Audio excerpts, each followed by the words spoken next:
Assalamualaikum warahmatullahi wabarakatuh. Berbicara tentang mudik, ya, kalau sudah menjelang akhir Ramadan ini, info, media sosial, media televisi, media cetak, semua hampir beritanya tentang mudik, ya, dan kehebohan tentang mudik. Tentu sangat berkaitan dengan moda transportasi yang digunakan, kemacetan yang terjadi di jalan raya, kemudian kecelakaan, ya, imbas dari kepadatan yang ada, itu biasa kita terdengar menjelang Idul Fitri tiba. Kalau kita bicara tentang mudik, sesungguhnya adalah bicara tentang sebuah tradisi yang sangat khas Indonesia. Bukan berarti di tempat lain tradisi mudik itu tidak ada di tempat lain, tetapi tidak seheboh Indonesia. Seakan-akan kalau mudik itu ya penciri bahwa orang Indonesia sudah lebaran ini, gitu kan. Dan momen ini adalah momen yang sangat ditunggu-tunggu dan sangat khas Indonesia. Lalu kalau kita melihat dalam berbagai perspektif, misalnya kalau mungkin para sosiolog menjelaskan ini sebagai sebuah dinamika kehidupan, kemudian dampak dari urban, ya, kaum urban yang merantau, kemudian juga dampak dari ekonomi, ya, sosial dan budaya, berbagai macam sudut pandang bisa kita melihatnya. Tetapi bagaimana kalau kita melihat dalam perspektif agama sesungguhnya, ya? Bagaimana mudik ini sesungguhnya bukan hanya bersifat ritual, ya. Mudik itu tidak hanya bersifat sosial, tapi ada unsur-unsur spiritual di dalamnya. Nah, coba akan saya petakan persoalan ini dalam beberapa hal untuk melihat mudik itu seperti apa, ya. Kalau kita melihat dalam kehidupan dalam beragama, ya, mudik itu sesungguhnya ada hal-hal positif yang bisa kita lakukan di dalamnya, yang bisa kita ambil sebagai sebuah cara pandang kita terhadap menyikapi kehidupan ini. Karena ia merupakan tradisi. Tradisi itu tidak selamanya itu jelek, ya. Tradisi itu tidak selamanya bertentangan dengan agama. Sejauh tradisi itu tidak bertentangan dengan spirit agama, walaupun Nabi tidak melakukan itu, sah-sah saja kita melakukannya. Dan tradisi mudik ini juga tradisi yang bagus dilihat dari sosial religius, ya. Kenapa? Karena ada banyak manfaat yang bisa kita dapatkan dalam ritual mudik yang selalu ramai ini.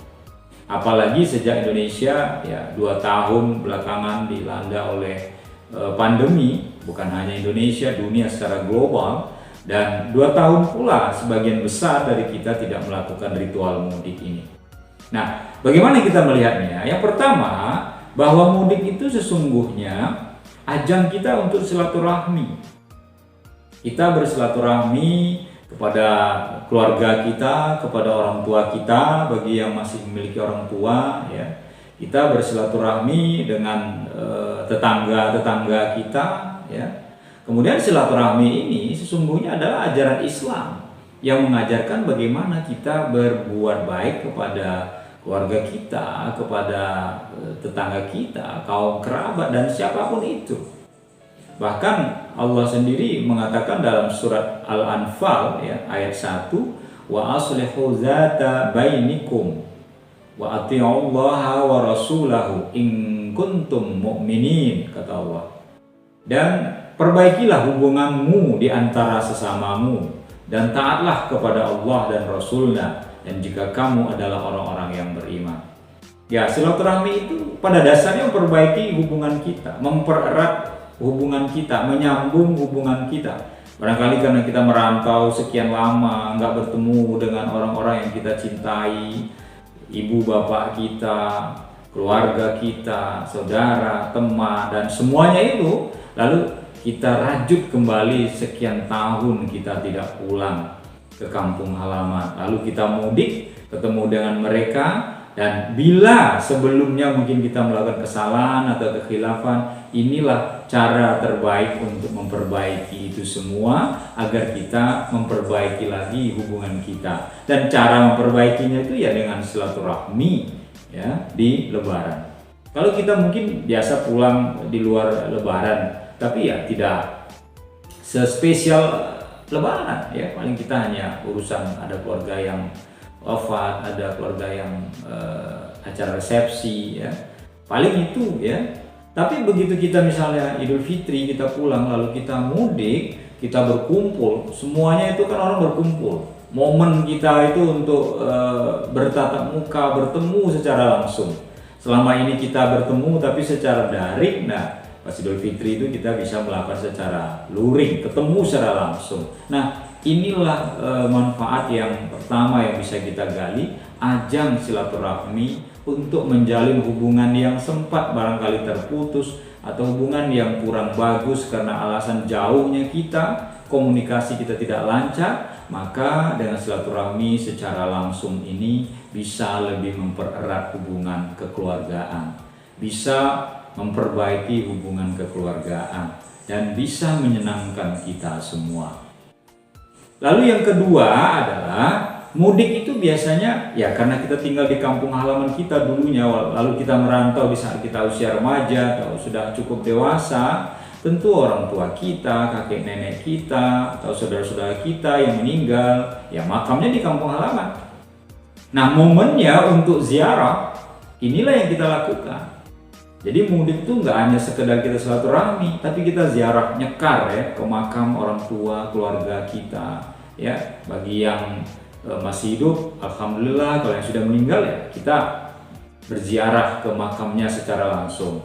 Benar, kita boleh mendoakan tanpa harus ke kuburan ya, tetapi dengan datang ke kuburannya tentu jauh lebih afdal, jauh lebih baik, karena ada secara emosional keterikatan kita ketika kita melihat pusara orang-orang yang kita cintai yang telah mendahului kita. Bukan hanya kita sekedar menjenguk makamnya, kita juga berdoa tentunya di sana, dan kita juga mendapatkan pelajaran bahwa suatu saat kita juga akan seperti itu, bahwa kita akan berada di dalam kubur tersebut. Karena itu maka ziarah kubur ini adalah tujuan kita pemudik ya, jangan hanya sekedar bersenang-senang pulang kampung, tidak ya, ketemu keluarga lalu kita melupakan aspek-aspek spiritual kita dengan mendoakan orang-orang yang telah mendahului kita, tidak.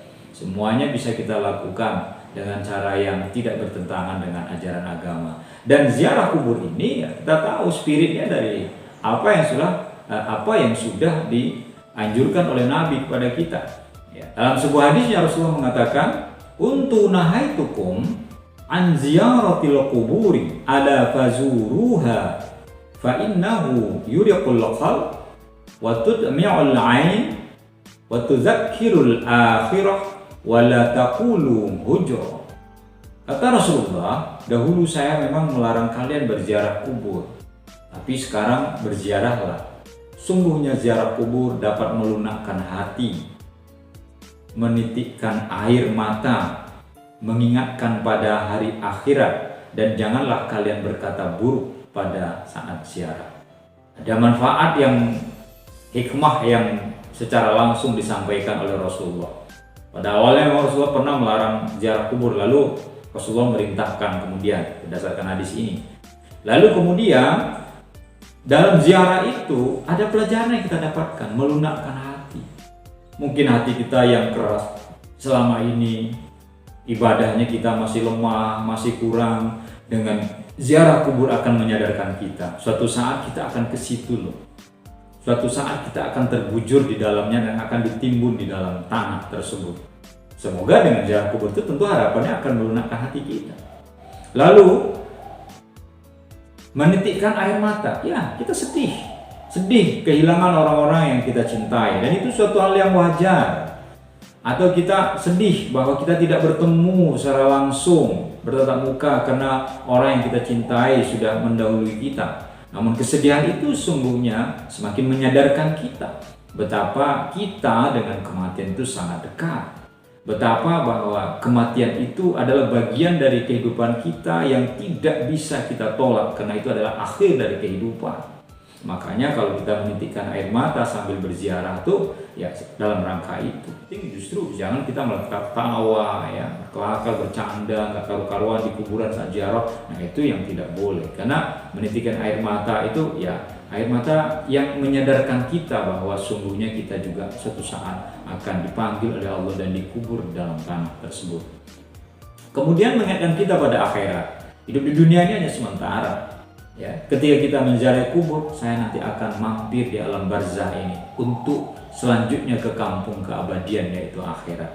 Nah, kesadaran ini mestinya akan mempengaruhi langkah dan gerak hidup kita, sehingga kita dalam kehidupan kita akan menjadi lebih baik, menjadi pribadi-pribadi yang lebih soleh dan soleha, menjadi pribadi-pribadi yang menebarkan kebaikan dan selalu berbuat baik kapanpun, dimanapun.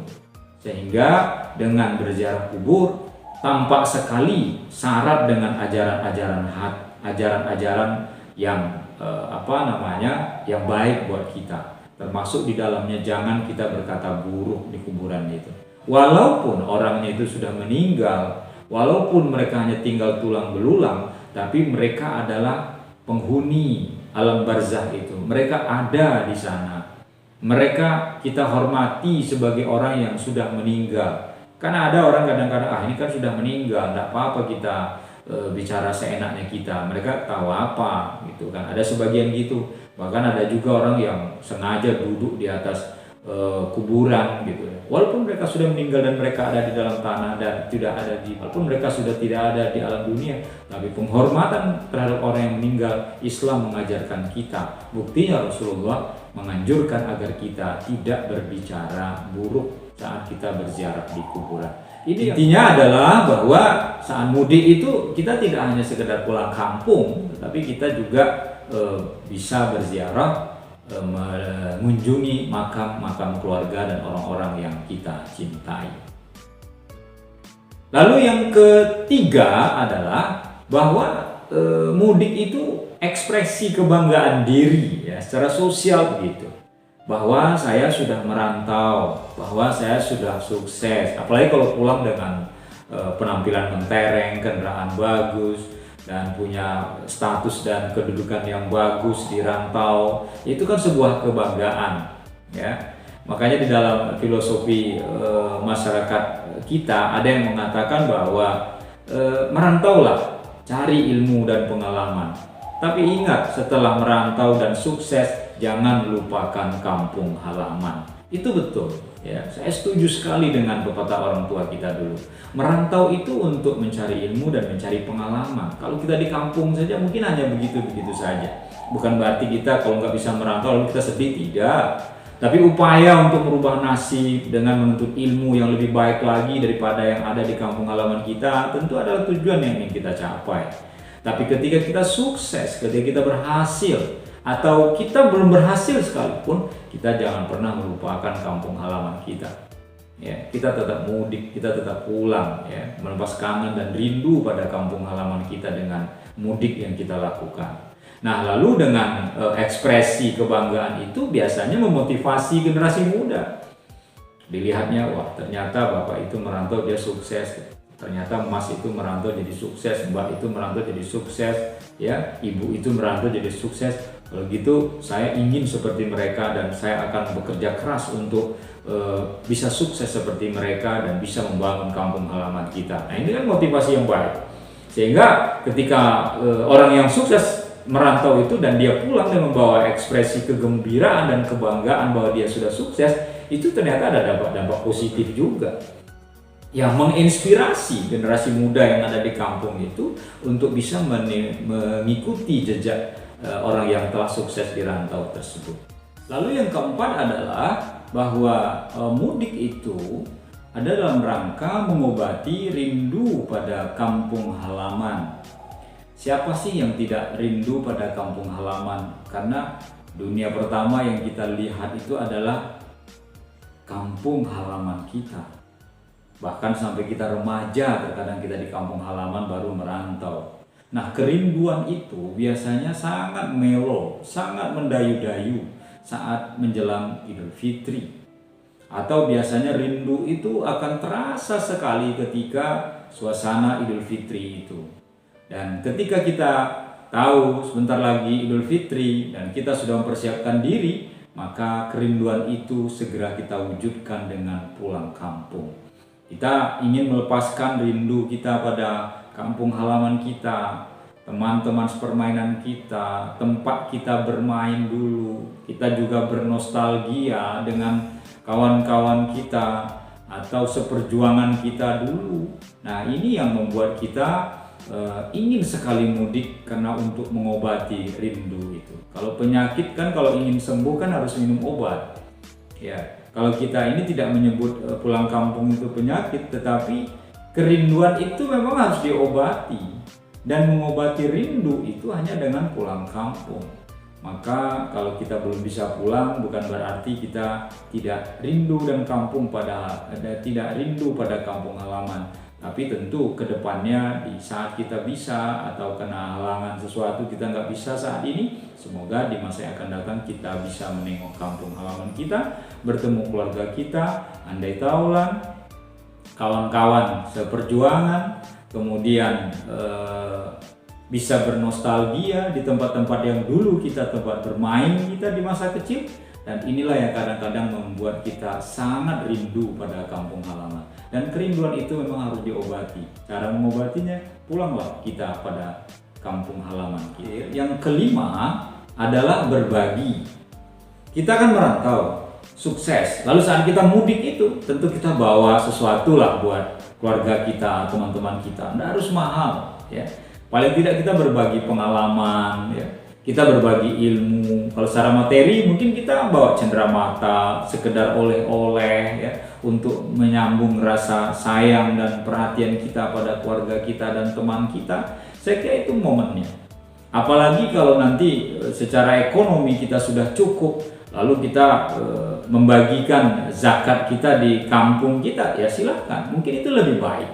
Karena kalau di kota tempat kita tinggal, itu orang secara umum ya asnaf 8, tetapi di kampung kita asnaf 8 tapi wal akrobin, orang-orang yang terdekat dengan kita, masih keluarga kita, masih famili kita, ya, yang memang mustahik, yang berhak menerima zakat. Nah, karena mereka mungkin di bawah garis kemiskinan atau mereka masih miskin, alangkah baiknya kita berbagi zakat kita itu, zakat mal kita itu kepada mereka. Dan mereka yang menerima di sana itu tentu sangat berterima kasih karena kita ternyata tidak melupakan mereka, karena kita memang adalah bagian dari mereka tinggal di kampung halaman yang sama-sama kita cintai. Saudara-saudara sekalian, itu paling tidak bisa kita lihat dari hal positif ya dari ritual mudik. Jadi ritual mudik jangan hanya digambarkan ini latahnya orang Indonesia kalau udah mudik dah ramai ribut segala macam, tidak. Ada sesungguhnya dimensi sosial religius di dalamnya, bahwa dengan mudik itu ada hal-hal yang bisa kita ambil pelajaran di dalamnya, ada manfaat yang bisa kita petik di dalamnya. Paling tidak dari 5 hal yang coba tadi saya jelaskan tersebut. Selamat mudik, tetap semangat, tetap hati-hati di jalan sampai ke tujuan kita dalam keadaan sehat walafiat, dan selalulah bahagia saat kita bertemu dengan orang-orang yang kita cintai. Bagi yang belum bisa mudik, ya tahan dulu, ya sabar dulu. Semoga kedepannya, tahun depan, Idul Fitri depan, kita bisa lagi mudik seperti sebelumnya. Kurang lebih mohon maaf. Assalamualaikum warahmatullahi wabarakatuh.